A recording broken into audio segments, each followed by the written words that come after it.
Life is in the blood, Part 2. Continuing from the last video, the blood is what pumps the heart, not the other way around. Through anthroposophical biodynamics, it has been deduced that the heart is a seven-sided regular form that sits in an imaginary box in the chest. Regular means that all seven sides are identical. Plato described 5 Platonic solids, and Steiner said there was a 6th. He also said that the heart is not a pump, and this fantastic claim was vindicated by Frank Chester. Chester figured out how to design a seven-sided regular form, which is the 6th Platonic solid, now called the Chesterhedron, and it fits perfectly inside a cube at an angle of 36 degrees off-center to the left. This just happens to be the exact same angle that the heart sits in the chest. When it is submerged in water and spun, 2 counter-rotating vortices are formed. Recent scientific studies have shown that these 2 vortices facilitate the closing of the valves, and when the vortices don't form properly, blood clots will appear. The man who unfolded 1,000 hearts, Francisco Torrent Guasp, discovered that the heart is a singular muscular band, folded over itself in a spiraling pattern. The heart itself is a vortex of tissue. It is not a pump, it is a vortex machine. For centuries it was believed that matter can only exist in 3 states, such as water, which could exist as liquid, ice, and vapor. Human cells are roughly 70% water, but most of this water is not in any of these 3 states. As I mentioned in the previous video, we have recently learned that water can exist in a 4th state. This 4th state is called the plasma state, or gel phase exclusion zone, or structured water, and this is what pushes your blood through the entire cardiovascular system. This water state is fueled by infrared energy from its environment. The water in our body becomes an electrical propulsion system, and a certain percentage of the water in our body becomes structured water. The rest remains normal liquid water or bulk water. The structured water becomes negatively charged and forms the gelatinous outer walls of our capillaries, veins, and arteries. These negatively charged outer walls continuously propel the positively charged bulk water within, carrying the blood with it. This propulsion system will run indefinitely so long as it stays charged, and the way you charge it is with the Earth's electromagnetic field, infrared energy, and positive thought. This aids in the claim for earthing.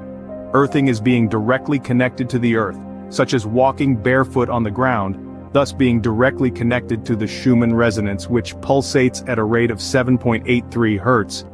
This also begs the question, is drinking distilled water better for blood flow? I personally have been drinking distilled water since 1980. In a number of motor function tests show that distilled water does not interfere with any electrical muscle contractions in the body, as opposed to regular water which does. Distilled water is void of any toxins, bacteria, minerals, and heavy metals, so one can assume it can be better, but there is no conclusive data which shows this. This video is brought to you by Wise Onion Nutrition. Welcome to the world of Zenfire, the planet's leading vitality formula. Zenfire, with its unique blend of micronutrients, hormone balancers, antioxidants, and gastrointestinal aids, is crafted to increase blood flow and promote heart health. By facilitating natural vasodilation, Zenfire ensures a smooth journey for freshly oxygenated blood to your cells. This exceptional formula not only energizes your body without stimulants but may also aid in mental health, potentially reducing the effects of dementia and Alzheimer's disease. Zenfire has been embraced by hundreds without a single negative response, apart from the occasional comment on taste. The benefits are numerous, from increased oxygen uptake and all-day energy, to natural strength enhancement, and a clear mind. It even offers relief from hangovers and aids in toxin elimination. And that's just scratching the surface.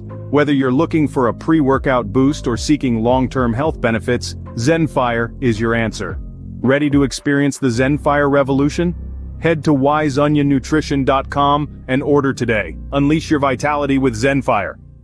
Again, as I mentioned in the previous video, the work of Dr. Masaru Emoto scientifically demonstrated that water exposed to loving human words and thoughts is transformed into its natural hexagonal shape. It becomes structured at a molecular level based on our positive intention. This new model also shows that it is the blood that pumps the heart, not the other way around. And in order to keep the flow strong and healthy, our best medicine is to connect to the earth, get sunlight, love ourselves, and love one another with physical touch. It has been studied that hugs or physical touch are quite beneficial for health, seeing that we are energy-based beings. The interconnectedness of vibrational fields have healing power. As author and family therapist Virginia Satir once said, "We need 4 hugs a day for survival. We need 8 hugs a day for maintenance, we need 12 hugs a day for growth. These hugs should be of the duration of 20 to 30 seconds. It's like charging up and it has a balancing effect on the body. Victor Schauberger spent his life studying water and found that in the natural world water will always create vortices along its path. Schauberger learned that the spiraling action is what structures the water in nature. When water is subjected to modern man-made water treatment, it loses its structure. Schauberger's work led him to believe that one could generate energy out of a vortex described as an energy implosion, as opposed to an energy explosion. Dr. Tom Cowan, who has written about this in his book, Human Heart, Cosmic Heart, has an interesting theory which may explain the saying, a heart of gold. This brings us to the matter of gold itself. We all know that gold is the perfect conductor of energy. This now shows us, though more of an alchemist view, that gold in its purest form does not appear to be gold at all. In the processing of gold, under the right conditions, normal physical gold can be transformed into a fine white powder known as monatomic gold. More information about this ancient process can be found in my book, The Wisdom of the Onion. Gold has been studied by multiple advanced laboratories and it has very strange properties. It can be made to levitate and disappear.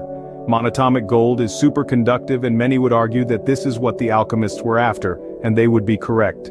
One of the ways of turning metallic gold into monatomic gold is by putting it through a high-speed vortex. When this transformation occurs, there is a flash of light and 44% loss of weight. Dr. Cowan believes that the trace amounts of gold within our bloodstream is transformed into monatomic gold as it travels through the double vortices in the heart, creating the spark of life. Gold has always been an element of curiously within humanity's psyche and for good purpose, because it is part of what we are made of and operate by for complete health. Monoatomic gold has been a subject of curiosity as far back as the Egyptian times. The pharaohs of ancient times ate cakes of this type of gold for illumination, health and wisdom. We will deal with this topic in depth in another video. If you like this video, please press like and subscribe to my channel. Stay tuned for other informational videos about your health and well-being.